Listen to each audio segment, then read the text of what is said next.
On a tous notre réseau Wi-Fi à la maison. On se sent en sécurité, protégé par ce fameux mot de passe. Mais est-ce que c'est vraiment une forteresse? Que peut réellement faire une personne mal intentionnée, juste là, depuis le trottoir, avec un simple ordinateur portable? C'est ce qu'on va décortiquer ensemble. Spontanément, on a envie de répondre oui. Et c'est justement là que le bas blesse. Cette fausse impression de sécurité, c'est précisément ce qui peut nous rendre vulnérables. Il est temps de regarder ce qui se passe vraiment en coulisses. Alors, avant même de parler des attaques, il faut comprendre les bases. Et tout commence avec les protocoles de sécurité qui sont censés veiller sur nous. L'histoire de la sécurité Wi-Fi, en fait, c'est une sorte de course-poursuite. Ça a commencé en 97 avec le WEP. Bon, aujourd'hui, c'est une vraie passoire, complètement obsolète. Ensuite, on a eu le WPA. Et enfin, le WPA2, qui est devenu la norme, attention, en 2004. C'est ce que la plupart d'entre nous utilisent encore aujourd'hui. Il est robuste, mais il est loin d'être infaillible. Le plus récent, le WPA3, est bien plus costaud, mais il n'est pas encore très répandu. Bon, maintenant qu'on a le contexte, rentrons dans le vif du sujet. Concrètement, comment un hacker s'y prend pour franchir nos barrières numériques? Découvrons ensemble les méthodes les plus courantes. L'attaque la plus classique, la plus simple, c'est ce qu'on appelle l'attaque par dictionnaire. L'idée est toute bête. Au lieu de tout essayer au hasard, le logiciel de l'attaquant va tester des listes énormes avec des millions de mots de passe courants. Si le mot de passe du réseau s'y trouve, c'est une question de secondes. Le processus est assez malin. D'abord, le hacker doit intercepter ce qu'on appelle le handshake. C'est un peu la poignée de main numérique entre un appareil et le routeur. Et pour en obtenir un rapidement, il peut même forcer un de nos appareils à se déconnecter, puis à se reconnecter. Une fois qu'il a cette poignée de main, il la compare à sa fameuse liste de mots de passe. S'il trouve une correspondance, c'est gagné. Sinon, il peut passer en mode force brute. Là, il teste absolument toutes les combinaisons possibles. Et c'est là qu'on voit à quel point la complexité du mot de passe change tout. Un mot de passe comme chien 123 tombe en quelques secondes. Mais une chaîne de caractères bien aléatoires comme celle-ci pourrait prendre des siècles à déchiffrer, même avec des ordinateurs surpuissants. La différence est juste astronomique. Il existe une autre technique, beaucoup plus sournoise. Parce qu'ici, on ne cherche pas à casser le mot de passe, mais plutôt à le récupérer directement. C'est l'attaque du jumeau maléfique, ou Evil Twin. Le principe est redoutable d'efficacité.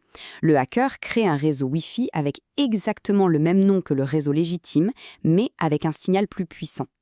Nos appareils, qui cherchent toujours le meilleur signal, vont s'y connecter automatiquement. Et à ce moment-là, l'attaquant peut afficher une fausse page de connexion et attendre tranquillement qu'on lui serve le mot de passe sur un plateau. Au-delà de ces attaques, il y a des failles que beaucoup de gens ignorent. Les mots de passe par défaut des routeurs sont une porte d'entrée connue. Mais la plus grave, c'est sans doute la fonction WPS. Ce fameux code PIN à 8 chiffres est conçu d'une manière si peu sécurisée qu'un attaquant n'a qu'environ 11 000 combinaisons à tester. Ça prend quelques heures et ça contourne complètement le mot de passe du Wi-Fi, même s'il est très complexe. Savoir comment un hacker peut entrer, c'est une chose, mais qu'est-ce que ça implique concrètement? Une fois qu'un intrus est sur le réseau, les risques deviennent très, très réels. Une fois dedans, l'intrus peut tout voir. Il peut espionner le trafic Internet, attaquer les autres appareils connectés, mais aussi utiliser la connexion pour des activités illégales, ce qui engage la responsabilité du propriétaire de la ligne. Et le pire scénario, s'il accède au panneau d'administration du routeur, il en prend le contrôle total. La bonne nouvelle dans tout ça, c'est qu'il n'y a pas de fatalité. Se protéger efficacement est vraiment à la portée de tous. Voyons comment on peut renforcer nos défenses. Pour comprendre où concentrer nos efforts, il suffit de regarder ce chiffre, 63%. D'après une étude de Verizon, près des 2 tiers des violations de données sont liées à des mots de passe faibles ou volés. Ça confirme une chose, le mot de passe est souvent le maillon faible, mais c'est aussi notre meilleure ligne de défense. Alors, voici une checklist simple en 7 actions. Premièrement, le plus important, un mot de passe long et complexe. Ensuite, 2 vérifications techniques. On s'assure que le réseau utilise bien le protocole WPA2 ou idéalement WPA3 et on désactive cette fameuse fonction WPS. On pense aussi à changer le mot de passe administrateur de la box.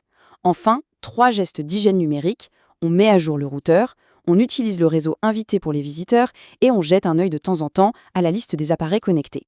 Alors, que faut-il retenir de tout ça? Finalement, la sécurité de notre réseau repose sur quelques précautions de base, des choses simples qu'on a juste tendance à négliger.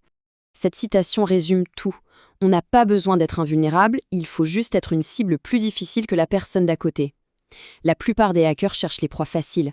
En appliquant les quelques règles qu'on vient de voir, on augmente la difficulté à un point tel qu'ils préféreront tout simplement passer leur chemin.